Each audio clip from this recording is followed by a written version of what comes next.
السلام عليكم ورحمة الله وبركاته. ازيكم يا حبايبي، عاملين ايه؟ احنا هنعمل زيت توم النهاردة.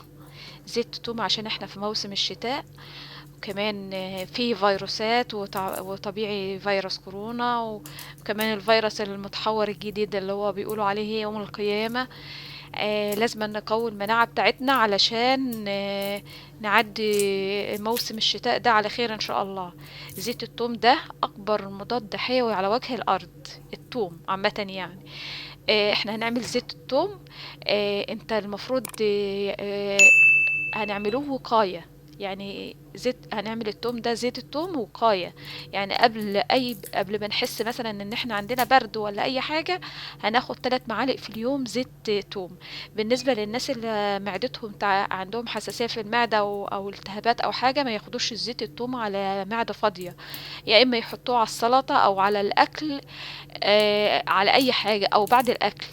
فدي معلومة، محدش ياخد زيت توم يكون معدته بتوجعه، تكون تعبانة، يعني عنده حساسية في المعدة. احنا قشرنا الثوم كله، الكمية كلها. انا حطيته في البرطمان اكبر شوية وحطيته في التلاجة لغاية ما برد خالص. يعني اهم حاجة تحطيه في التلاجة يبرد، اهم حاجة يكون بارد خالص. وبعدين احنا هنضرب الثوم بقى كده بالهاند بلندر، او لو انتي مثلا ما عندكيش هاند بلندر اضربيه في الخلاط او في اي مطحنة، بس انقليه بسرعة وحطيه في البرطمان.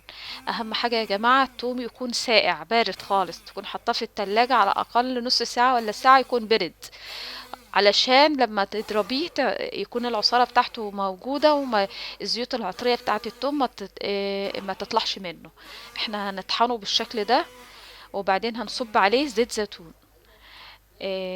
ده اهم حاجة زيت زيتون، علشان مش هينفع طبعا تحط زيت عادي يعني. لازم زيت زيتون. كده طحناه هنحطه زيت زيتون. وهنحطه عادي، بس اقفليه، حطيه في كيس اسود بس علشان ما عشان يمنع الضوء، بس عشان زيت الزيتون بيتأكسد مع الضوء. هنسيبه 14 يوم. هتسيبي زيت الزيتون مع التوم كده 14 يوم، بس كل يوم تقلبيه. كل يوم تهز البرطمان كده شوية وتقلبيه، علشان العصارة بتاعته، عصارة الزيت بتاعت عصارة زيت التوم تطلع منه في الزيت، والزيت يكتسب خواص التوم كلها. احنا كده خلصنا. نحط زيت الزيتون وتركيه 14 يوم يا جماعة. 14 يوم بعد ما نخلص خالص ال 14 يوم هتصفيه، هنطلعه وتصفيه في شاشة، وتعصري العصارة بتاعة الثوم، تطلعي العصارة منه خالص وتعصريه كويس. وبعد كده تفضيه في برطمان وتحطيه في التلاجة. تحفظي زيت الثوم في التلاجة، تطلعي منه تحطه مثلا معلقة على السلطة أو على الأكل أو على أي حاجة انت بتاكليها. يا إما تاخديه معلقة زيت زيتون، معلقة على ورا الأكل لو انت معدتك سليمة، خديها معلقة على الريق. لو معدتك مش سليمة أو عندك قولون أو حاجة، خديها بعد الأكل.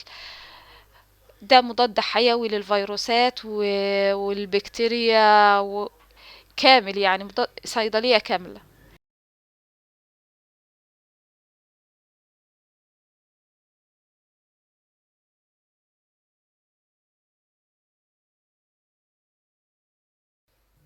خلاص عدى ال14 يوم. انا عن نفسي سبته 20 يوم كمان عشان يكتسب خواص التوم اكتر. هنصفيه كده في شاشة، وبعدين هنفضيه بقى ببرطمان. احفظيه في اي برطمان عندك، يكون ازاز يكون افضل. وبالنسبة للعصارة بتاعة التوم، يعني ما ترميهاش، هي مفيدة جدا. استخدميها بقى في في التتبيل عندك، تتبيل فراخ، لحمة، بتنجان، خضار، اي حاجة تستخدميها يعني، لان هي برضو كويسة جدا، وفيها كمية زيت زيتون برضو. خلاص احنا خلصنا اهو، صفيناها خالص بالراحة، صفيه بالراحة خالص وفضيه في برطمان بقى واحفظيه في التلاجة. دمتم بخير، والسلام عليكم ورحمة الله وبركاته.